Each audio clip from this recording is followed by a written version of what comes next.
Hello dear students.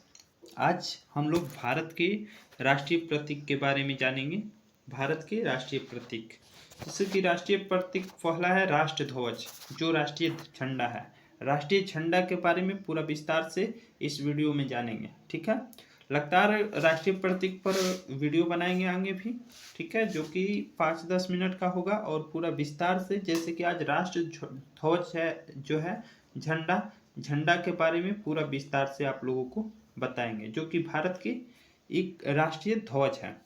देखिए, भारत का राष्ट्रीय ध्वज जो है तिरंगा है। भारत की राष्ट्रीय ध्वज क्या है? तो तिरंगा है, ठीक है। 3 रंग राष्ट्रीय ध्वज में कितने रंग होते हैं? तो 3 रंग होते हैं। केसरिया, केसरिया सबसे ऊपर होता है। देखिए, केसरिया जो होता है सबसे ऊपर होता है। केसरिया सबसे ऊपर होता है और उसके बाद सफेद रंग जो होता है, सफेद रंग वो बीच में होता है। सफेद रंग कहाँ होता है? तो बीच में होता है। देखिए, ये राष्ट्रीय ध्वज जैसे है। राष्ट्रीय ध्वज आप लोग देखे होंगे। राष्ट्रीय ध्वज मतलब झंडा। झंडा आप लोग जो 15 अगस्त और 26 जनवरी को फहराया जाता है, तो उसमें जो ऊपर होता है, ऊपर जो रंग होता है वो होता है केसरिया। केसरिया ऊपर होता है और बीच में जो होता है व्हाइट, सफेद होता है, ठीक है। सफेद होता है बीच में और नीचे जो होता है वो होता है हरा रंग। आप लोगों को मालूम होगा, ग्रीन होता है नीचे, ठीक है। तो इस तरह राष्ट्रीय ध्वज में तिरंगों का क्रम है, राष्ट्रीय ध्वज में रंगों का क्रम है। देखिए, केसरिया ऊपर, सफेद बीच में और हरा पट्टी नीचे की ओर।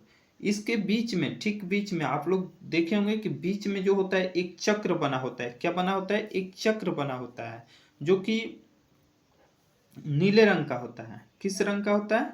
नीले रंग का होता है। नीले रंग का होता है और इसमें 24 तिलिये होते हैं। कितना तिलिया होता है? तो टोटल 24 तिलिया होता है। जो चक्र बना होता है उस चक्र में टोटल 24 तिलिया होता है। चलिए आगे चलते हैं हम लोग। आगे जानते हैं केसरिया। केसरिया रंग जो है, केसरिया रंग, केसरिया रंग जो है त्याग और शौर्य और अर्थात वीरता, वीरता मतलब कि त्याग और शौर्य का प्रतीक होता है। केसरिया रंग त्याग और शौर्य का प्रतीक होता है। सफेद रंग जो होता है, सफेद रंग वो शांति, सत्य और पवित्रता, शांति, सत्य और पवित्रता का प्रतीक होता है। हरा रंग जो होता है समृद्ध, खुशहाली और हरियाली, खुशहाली और हरियाली का प्रतीक होता है। और जो बीच में चक्र होता है, जो बीच में चक्र होता है वो प्रगति और निरंतरता का प्रतीक होता है, ठीक है। प्रगति का प्रतीक होता है जो चक्र होता है, प्रगति का प्रतीक होता है। देखिए, राष्ट्रीय ध्वज का डिजाइन सबसे पहले, राष्ट्रीय ध्वज का डिजाइन सबसे पहले आंध्र प्रदेश के पिंगली वकैया ने तैयार किया था, जिसे पहले पहले चक्र के जगह पर चरखा रखा था, ठीक है। जिसमें पहले वो चक्र के जगह पर क्या रखा गया था? चरखा रखा गया था। और राष्ट्रीय ध्वज का डिजाइन पिंगली वकैया ने तैयार किया था। राष्ट्रीय ध्वज का लंबाई और चौड़ाई, राष्ट्रीय ध्वज का लंबाई और चौड़ाई का अनुपात 3:2 होता है। लंबाई और चौड़ाई का अनुपात जो होता है 3:2 होता है, ठीक है। आगे बढ़ते हैं। आगे है कि राष्ट्रीय ध्वज में, राष्ट्रीय ध्वज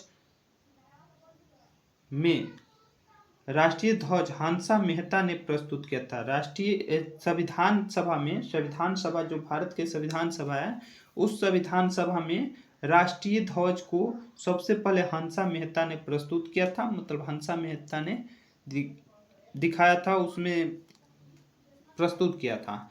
अगला है कि संविधान सभा ने राष्ट्रीय ध्वज को 22 जुलाई 1947 को अपना लिया था। राष्ट्रीय ध्वज के रूप में संविधान सभा ने कब झंडा को अपनाया था? तो 22 जुलाई 1947 को, याद रखिएगा।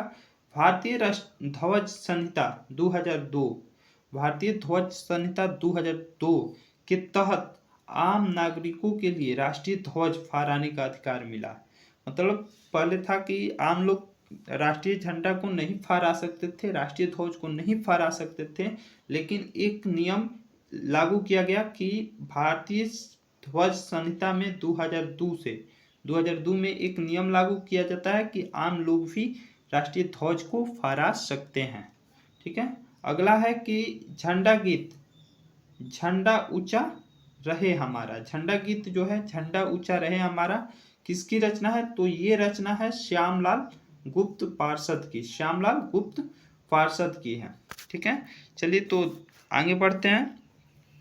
आगे है, देखिए बहुत अच्छा पॉइंट है, बहुत अच्छा पॉइंट है। अगला पॉइंट कि राष्ट्रीय शोक, अगर राष्ट्रीय शोक लगता है भारत में तो उस समय राष्ट्र ध्वज को आधा झुकाया जाता है, आधा झुका दिया जाएगा। राष्ट्र ध्वज को क्या किया जाएगा? तो आधा झुका दिया जाएगा जब राष्ट्रीय शोक रहेगा। तो यदि राष्ट्रपति और उपराष्ट्रपति और प्रधानमंत्री का निधन हो जाता है, निधन हो जाता है मतलब कि वो मर जाते हैं, तो मृत्यु हो जाता है, तो उस समय राष्ट्रीय झंडा को 12 दिनों के लिए झुका दिया जाता है। 12 दिनों के लिए क्या किया जाता है? झुका दिया जाता है। अगर कोई राष्ट्रपति, उपराष्ट्रपति, प्रधानमंत्री अपने पद पर बने रहे तो 12 दिनों के लिए, और अपने पद से निष्कासित निकल हट जाते हैं तो उस समय 7 दिनों के लिए झंडा को झुकाया जाता है, मतलब पूर्व राष्ट्रपति, उपराष्ट्रपति और प्रधानमंत्री के निधन पर। ठीक है। अगला है कि 1971 में पहली बार अमेरिकी यान अपोलो 15 के तहत तिरंगा सबसे पहले अंतरिक्ष में फहराया गया था। 1971 में पहली बार अमेरिकी यान अपोलो 15 के तहत तिरंगा को सबसे पहले अंतरिक्ष में फहराया गया था। अगला कब? तो 1971 में, याद रखिएगा। अगला है कि पहला ध्वज सिस्टर निवेदिता ने बनाया था। पहला ध्वज किसने बनाया था? तो सिस्टर निवेदिता ने बनाया था, जिस ध्वज पर लाल, पीले, हरे रंग की 3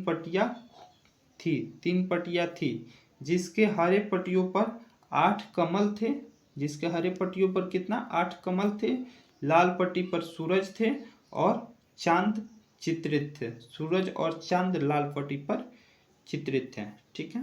अगला है कि दूसरा ध्वज पेरिस में मैडम भिकाजी कामा ने फहराया था, जिसमें 1 कमल और 7 तारे चित्रित थे। इस प्रकार राष्ट्रीय ध्वज से सभी इम्पोर्टेंट पॉइंट समाप्त हुआ। तो प्लीज़ आप लोग मेरे चैनल को ऐसे फैक्ट के लिए सब्सक्राइब करें, लाइक करें and share please. Thank you for watching my video.